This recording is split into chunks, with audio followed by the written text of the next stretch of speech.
Hello friends, asset compounders once again welcome all of you. आज हम लोग एक एसेट स्टॉक के बारे में एनालाइज करेंगे, एक ऐसे स्टॉक के बारे में देखेंगे जो बहुतों का चहेता है, जिसके नाम के आगे एक बहुत बड़ी कंपनी का नाम है, ठीक है, जो एक बहुत ही अपने सेक्टर में बहुत ही एक लीडर बोल सकते हैं, एक लीडर है। आज उस लीडर के बारे में जानेंगे कि वो लीडर के साथ हमें आगे के 10 साल जाना है या आगे के 10 महीने या आगे के 10 दिन या अभी से ही उसे बाहर निकाल देना है। ये सारी चीजें आज हम अपने इस वीडियो में देखेंगे और जानेंगे, समझेंगे कि उसे कब बाई करना है, उसे कब सेल करना है, बाई करना भी है या नहीं, सेल करना भी है या नहीं। ओके, और उस स्टॉक का नाम है HDFC life. Yes, HDFC life insurance company. HDFC life insurance company अपने सेक्टर में एक तरह से लीडर बोल सकते हैं। यस, HDFC लाइफ इंश्योरेंस गिने चुने सेक्टर में, उस सेक्टर में नाम है हमारे पास, जिसमें से HDFC लाइफ बोल सकते हैं। एक आज के टाइम पे एक लीडर का रोल प्ले कर रहा है। उस लीडर के बारे में देखते हैं, ठीक है, उस लीडर के बारे में जानते हैं, टेक्निकल एनालिसिस करते हैं और ये पता लगाते हैं कि क्या हम उस स्टॉक को आज के टाइम बाय कर सकते हैं या फिर सेल शॉर्ट कर सकते हैं। यस फ्रेंड्स, HDFC लाइफ आज के समय में एक बहुत ही अच्छा और बहुत ही ट्रेंडिंग स्टॉक में आता है। जैसे कि शुरुआत में HDFC बैंक, SBI बैंक सब लोग का ये ड्रीम कंपनी होता था। आज इस सेक्टर में HDFC लाइफ लोगों का एक ड्रीम कंपनी बन चुका है। लोग बोलते हैं कि HDFC लाइफ में पैसे डालने हैं, HDFC लाइफ का शेयर खरीदना है, HDFC लाइफ इंश्योरेंस में हमें अगले 20 साल तक लगा के छोड़ना है, अगले 10 साल तक लगा के छोड़ना है, ये अपना सेगमेंट डाइवर्सिफाइड कर रहा है। क्या ये सारी चीजें इस चार्ट पे भी दिखाई दे रहा है? ये सारे दावे इस चार्ट के थ्रू प्रूफ हो रहे हैं। तो ये सारे दावे हम एक टेक्निकल एनालिसिस करके पता लगाएंगे, क्या इस चार्ट पे ये सारी चीजें पता चल रही है या नहीं, हम उसे बाई कर सकते हैं या नहीं। आइए देखते, सबसे पहला चीज HDFC लाइफ का हाई, जो कि इसने ऑलमोस्ट 750 पे बनाया था, ऑलमोस्ट नियर बाई 750 का हाई बनाया। उसके बाद क्या खेल चला इसके साथ, उसके बाद देखते हैं फ्रेंड्स, ये लगातार डाउन आता जा रहा है और आज के टाइम 689 अप्रॉक्स 690 पे ट्रेड हो रहा है। आज के समय में, आज ट्रेडिंग सेशन में ये अप्रॉक्स 690 पे बंद हुआ है। तो क्या ट्रेंड ये शो कर रहा है? हाई फिर डाउन, फिर हाई फिर डाउन। आप बोलोगे ये तो इसका ट्रेंड है भैया, पहले भी ऐसा करता था, अभी भी ऐसा कर रहा है, ये तो ऐसे कर करके ऊपर बढ़ता है। कब तक ऐसा ट्रेंड बना रहेगा? पैंडेमिक आया, इंश्योरेंस कंपनी में बहुत बर्डन है। पैंडेमिक के बाद लोग बोलते हैं कि इंश्योरेंस कंपनी बूम करती है। क्या इस चार्ट से दिखाई दे रहा है? ठीक है, पैंडेमिक ओवर होने के बाद उसकी जो लायबिलिटीज है वो बहुत ज्यादा बढ़ जाती है कुछ दिनों के तक, उसके बाद वो ग्रो करना शुरू करता है, उसके बाद अर्निंग आती है, क्योंकि लोग अपने लाइफ को, अपने परिवार के लाइफ को सिक्योर करना चाहते हैं। ठीक है, क्योंकि पैंडेमिक में उन्होंने बहुत ऐसी चीजें देख ली होंगी जिसके कारण घर परिवार का एक सदस्य चल बसा तो बहुतों पे बोझ आ जाता है, बहुत जीवन सरवाइव करना मुश्किल हो जाता है। तो ऐसा कहा जाता है कि पैंडेमिक के बाद लाइफ को आसान बनाता है कौन? इंश्योरेंस। ठीक है, लेकिन क्या इस चार्ट पे दिखाई देता हुआ नजर आ रहा है कि अगर हम आज के दिन इसमें पैसे लगाएं तो हमारा रिटर्न अगले 10 साल तक क्या होगा, या फिर 10 महीने में क्या होगा? जो शॉर्ट टर्म ट्रेडर है 10 दिन में क्या होगा? ठीक है, आज हम ये देखते हैं। जैसा कि हम लोग यहाँ पे देख रहे हैं फ्रेंड्स कि 750 के बाद सीधा ये स्टॉक कहां पे आ गिरा है? सीधा ये स्टॉक 690 के पास आ गिरा है। ठीक है, अब ये जानते हैं क्या ये आगे बढ़ेगा।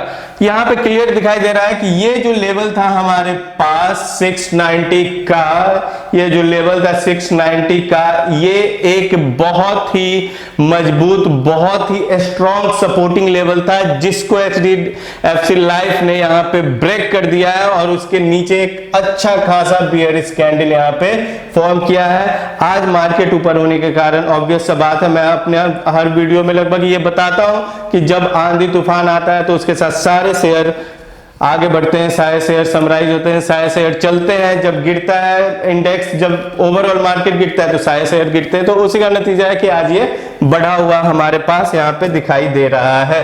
तो यहाँ पे फ्रेंड्स ये जो ग्रीन बार बना है हमारे पास, ये काफी अच्छा एक अप मूव दिखा रहा है, लेकिन गौर करने की बात क्या है कि ये अपने रेजिस्टेंस लेवल को क्रॉस नहीं कर पाया। आई रिपीट, ये अपने रेजिस्टेंस लेवल को क्रॉस नहीं कर पाया है। तो ज्यादा चांस क्या है, वापस डाउन।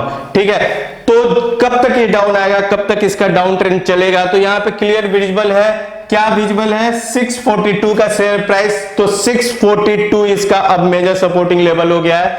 642 आने के बाद ही हम लोग अब इसके लिए बाय सिग्नल दे सकते हैं, अदरवाइज टिल 642 या टिल 650 मान लो आप अप्रॉक्स ओवरऑल। ठीक है, तो 650 के आने के बाद ही हम लोग अब बाय सिग्नल दे सकते हैं। ये भी जानते हैं कि क्या 650 तक ये रुक जाएगा या और डाउन आएगा। तो यहां पे क्लियर विजिबल है मेरे फ्रेंड कि यहां पे जो 650 का ये प्राइस है, ये काफी लंबे टाइम बाद आता है, सपोर्ट करता है, लेकिन सपोर्ट के बाद रुकता भी नहीं है। सपोर्ट के बाद ये रुकता भी नहीं है, फिर नेक्स्ट लेवल पे आता है। यहां पे देखो, यहां ऊपर जाना तो चाह लेकिन वापस डाउन, यहां ऊपर तो जाना चाह लेकिन फिर डाउन, यहां भी ऊपर तो जाना चाह लेकिन बहुत हेवी फॉल। ठीक है, तो अप साइड में रेसिस्टेंस का भी अच्छा रोल करता है, डाउन साइड में ये सपोर्टिंग का लेकिन अच्छा रोल नहीं करता। ये सपोर्टिंग का अच्छा रोल नहीं करता। अब ये दारोमदार इसको पहला बार मिला है, तो हम ये जानेंगे कि पहले बार में, क्योंकि इसके पहले ये कभी सपोर्टिंग रोल का मेजर नहीं किया, बहुत अच्छा सपोर्टिंग लेवल साबित नहीं हुआ, तो ज्यादा चांस क्या है कि इसके भैया अब इसके बस की बात नहीं है सपोर्ट करना, वापस आएगा। उसके बाद जो हिस्टोरिकल डेटा देख रहे हैं उसमें क्या दिखाई देगा कि उसके नीचे आएगा। उसके बाद जो इसका रोल है मेजर रेजिस्टेंस लेवल का ये रोल प्ले करने वाला है। तो फ्रेंड्स यहाँ पे क्या देखते हैं कि यहाँ पे मेरे अकॉर्डिंग ये ज्यादा दिन तक सर्वाइव नहीं कर सकता और डाउन साइड आएगा और उसके बाद अप्रॉक्स 600 आने के बाद हम अपने दिमाग में बैठा सकते हैं कि चलो ये अब एक स्टेबल स्टॉक होने वाला है, तो हम इसको बाय करते हैं। ठीक है, ऑलरेडी ये बहुत ओवर वैल्यूड है, फंडामेंटली भी ओवर वैल्यूड है, टेक्निकली भी ओवर वैल्यूड है। ठीक है, तो करेक्शन इसमें आना चाहिए। ओवरऑल मार्केट भी ओवर वैल्यूड है, तो अगर कोई मार्केट ज्यादा तेजी से गिरेगा, ओवरऑल इंडियन मार्केट, तो ये भी उतनी तेजी से गिरेगा, क्योंकि ये ऑलरेडी फंडामेंटली टेक्निकली हर तरह से ओवर वैल्यूड है।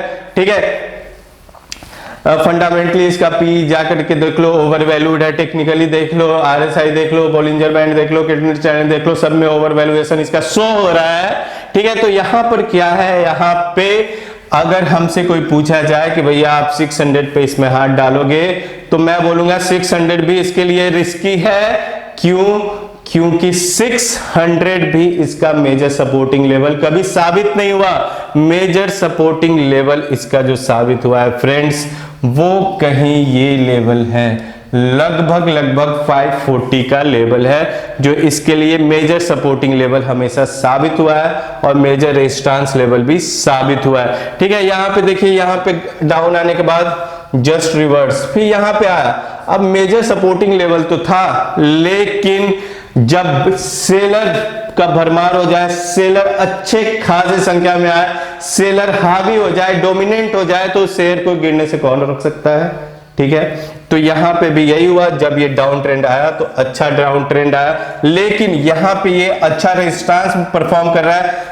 उसके बाद हमने क्या देखा, इस रेजिस्टेंस को ब्रेक करते ही एक अच्छा सपोर्ट इसने दिया है, एक अच्छा सपोर्ट इसने दिया है। तो ओवरऑल हम लोग क्या बोल सकते हैं कि अच्छा, आपको लगता है कि अगले 10 साल तक लेना है, आप ले लो, लीडर है, सही है, फंडामेंटल है, सही है, लेकिन ओवर वैल्यूएशन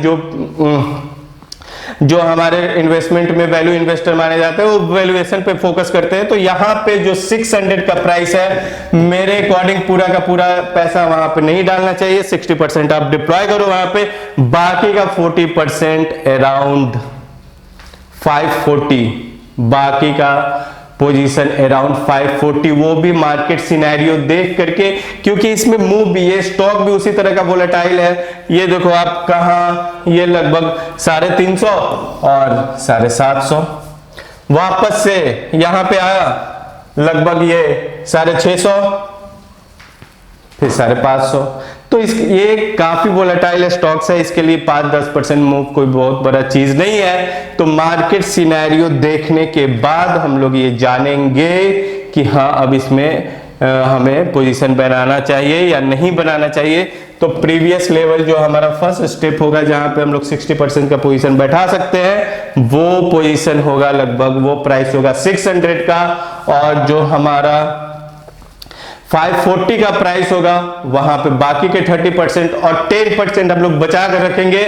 मार्केट में पैनिक सेलिंग आते समय ये कहां तक जाता है, क्योंकि ओवरऑल पूरा इंडियन मार्केट ऑलरेडी ओवरहीटेड है, और कहां जाएगा कहां थमेगा ना हमें पता ना आपको पता होता तो क्या बात ही होती। ये लो प्रॉफिट, ये लो प्रॉफिट, ऐसा नहीं होता। मार्केट है, प्रॉफिट लॉस का खेल है। लॉस आने पे घबराना नहीं, प्रॉफिट आने पे एक्साइटेड नहीं होना, क्योंकि अभी प्रॉफिट कल लॉस, बस डिसिप्लिन से जो आपने स्ट्रेटजी बना लिया वो बेस्ट है। बस अपने रूल को फॉलो करो, भले ही 100 पॉइंट में आपने 50% फंड खो दिया, लेकिन जो स्ट्रेटजी यहाँ पे है, आपका पैसा है, आपने बहुत सोच समझ के स्ट्रेटजी बनाया होगा, तो आपको उस पर भरोसा करना चाहिए फ्रेंड्स, ठीक है।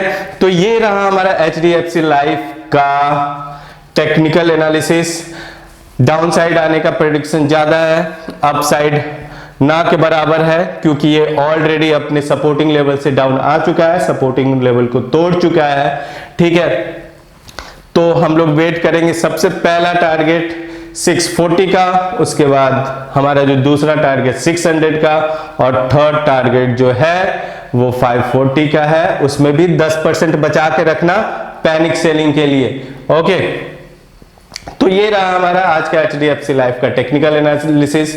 और भी अलग अलग और मजेदार स्क्रिप्ट्स जिसमें बहुत लोग ट्रैप हैं, जिसमें बहुत लोग बाहर निकलना चाहते हैं, जानना चाहते हैं इससे बाहर निकले या नहीं, क्या करें इसके आगे, लॉन्ग टर्म के लिए रखें या नीचे हट जाए, मार्केट ओवरहीटेड है, तो इन सारे स्टॉक्स की जानकारी कब कहां कैसे एग्जिट करें हम आपको देते रहेंगे।